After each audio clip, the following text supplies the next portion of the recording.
Good morning. Happy Saturday, everyone. It is month 2, day 1 in 2025. It is February 1st, and it is coffee talk time with your girl, Ivy. I am Ivy. So, I just lost track of my thought because I'm Ivy, a personal growth girl.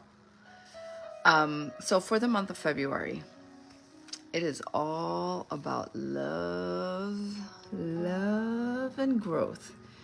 I thought about this, and what I'm going to be doing moving forward is themes in the month to make it easier for me and also for you, so that you know that there is a theme within that week and within the month. So hopefully that would be helpful for you if there's a certain theme or topic that really resonates with you, that it'll be one of those things where you're like, all right, I will show up.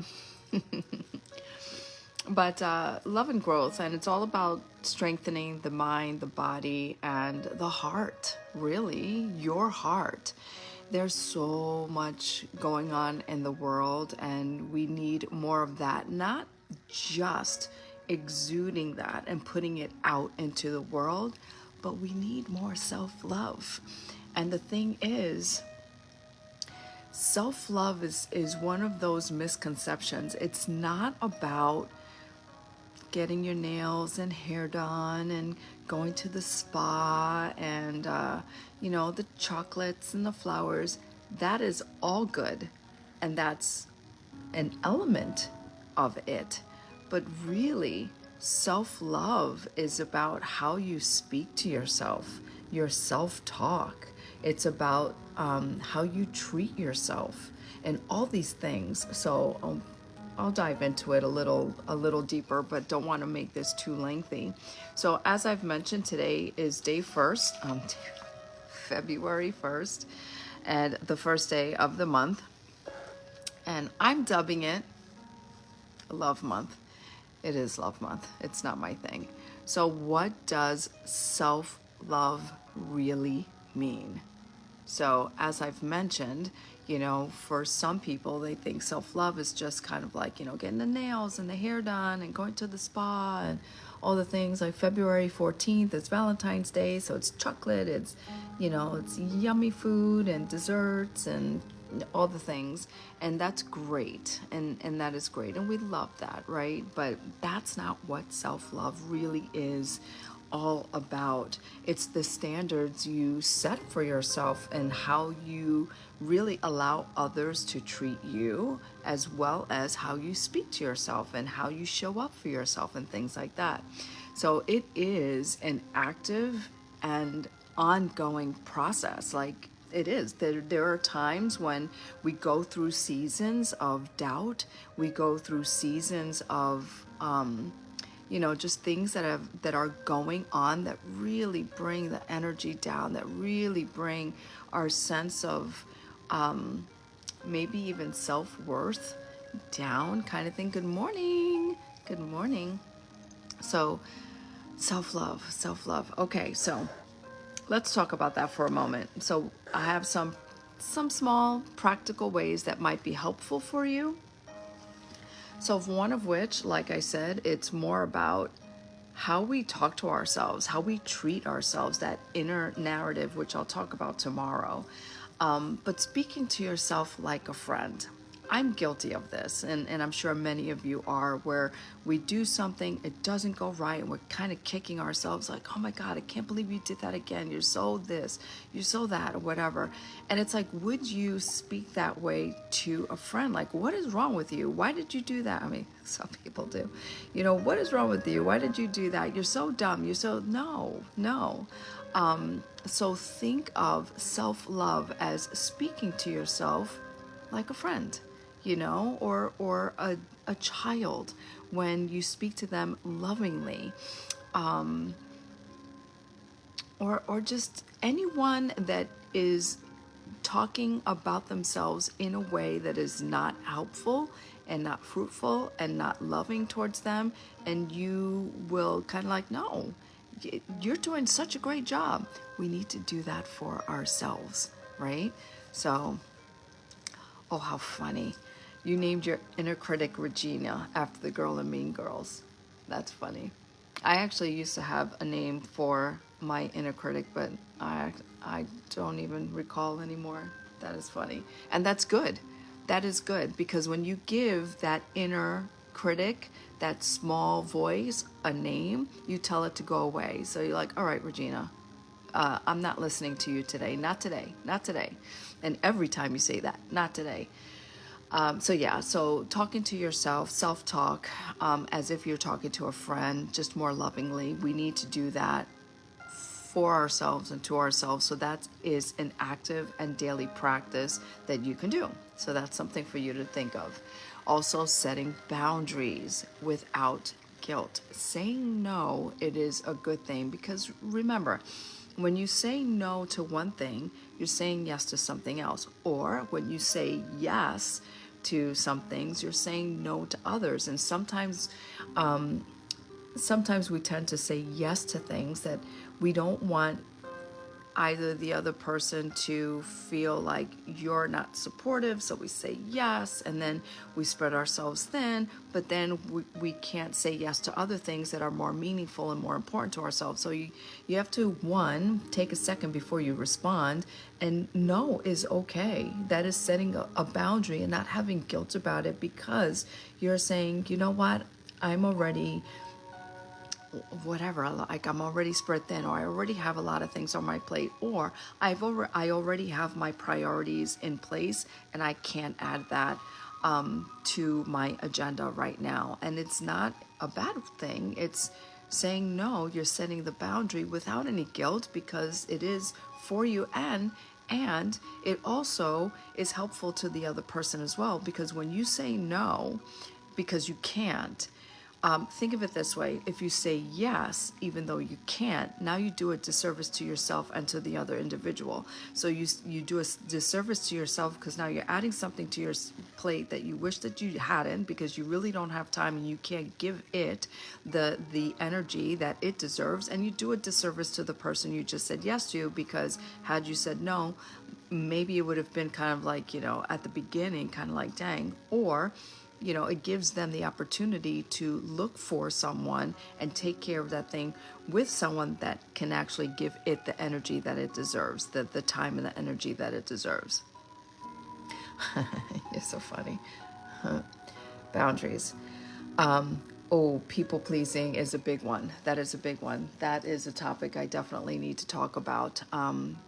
It's a practice. Like I said, all of this with regard to setting boundaries for ourselves is a practice, and it's an active ongoing practice. We may say yes to something and it's like we catch ourselves, but the quicker we catch ourselves from doing it, the quicker we can, one of two things: you either go through with it because you said yes, depending on what that is, or you quickly reach out and say, I just realized I misspoke and I can't do this, and I thought I'd just say it, sooner rather than later, so that you can find the person that can actually do this kind of thing. At first it might be a little uncomfortable, but it just saves just angst later on down the line. So it's an ongoing practice. Another thing is keeping promises to yourself. That's another form of self-love. Very, very important. So, and it's not just about, feeling good. This is about you saying you're going to do something and then you do it and then celebrate it.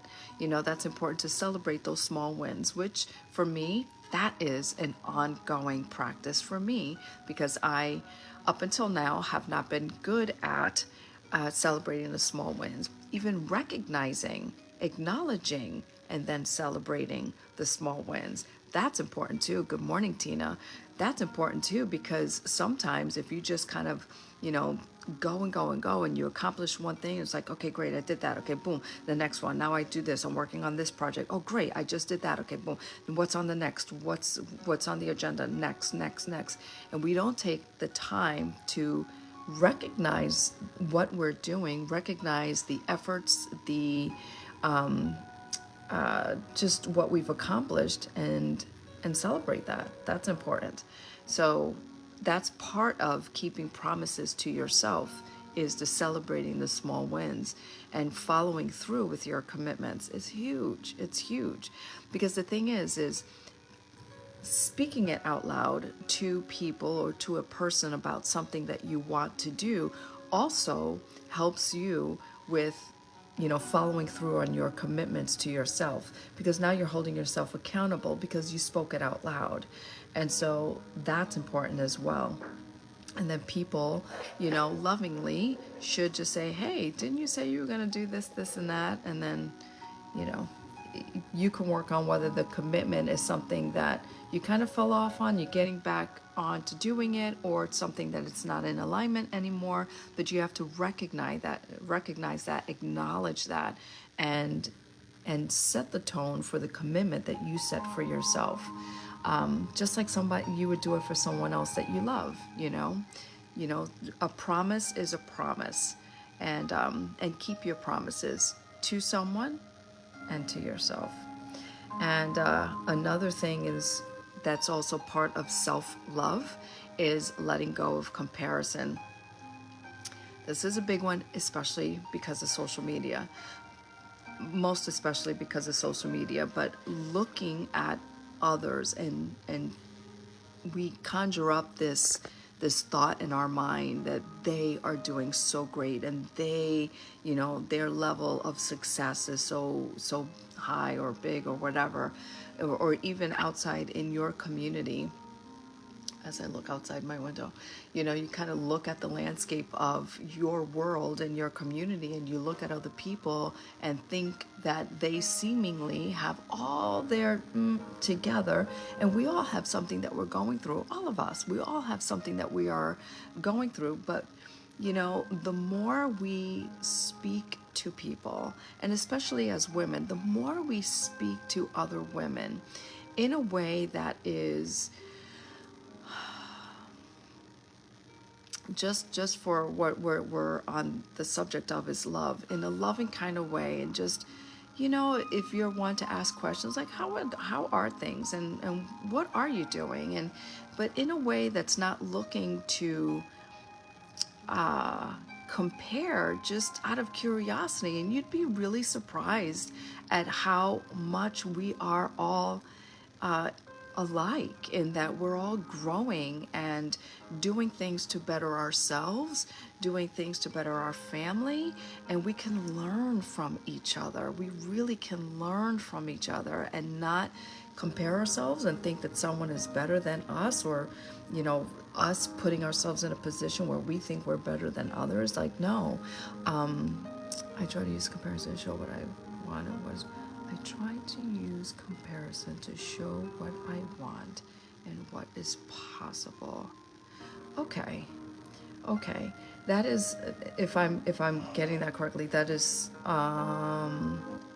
just looking at someone doing something that you would like to achieve, and looking that in a loving kind of way, like, wow, that is so awesome, and putting that out there, that love energy out there, like, that is so awesome for you. Good for you that you're doing that. You can speak it, you can say it. If this person, it's like an online mentor kind of thing. And then look at what are the things that they may be implementing, and implement it for yourself. And that's part of self-love. And that is switching or flipping it from comparison to looking at how you can integrate and some things that other people are doing, so that you can kind of incorporate it into your life, your business, personal, whatever, all the domains, right, kind of thing. So thank you for that.